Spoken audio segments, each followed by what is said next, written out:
Қазақстан Travel сайтын әлеуметтік желілердегі платформаларда жарнамалау үшін қанша қаржы жұмсамақ? Бұл тендер туралы ашық дереккөзде не бар және тендердің қызметіне не кіреді? Осы және өзге де сұрақтардың жауабын бірге зерттесек. Ақшаң болса қалтаңда, қалтаңда да қалтаңда. Тақырыпты зерттемес бұрын каналға жазыл және лайк бас. Осылай біздің видеоларымызды басқа да көрермендерге таныстыруға атсалысасың. Шынайы және тексерілген деректі бізден оқы.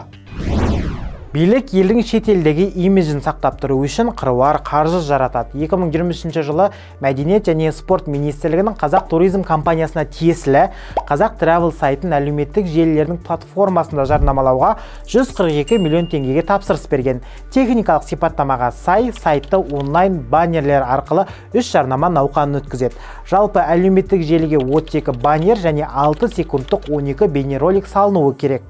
Бірінші науқан Үндістан, Ұлыбритания, Оңтүстік Корея мен Гонконг тұрғындарына, екінші Катар мен Сауд Арабиясына, ал үшінші Италия, Германия, Нидерланд, Франция және Венгрия тұрғындарына жарнамаланады.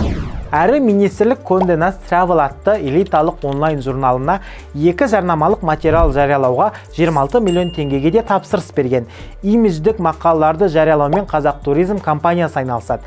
Техникалық сипаттамасы бойынша 2 мақала ағылшын тілінде Қазақстан қалаларының көрнекті жерлері туралы жазылуы керек.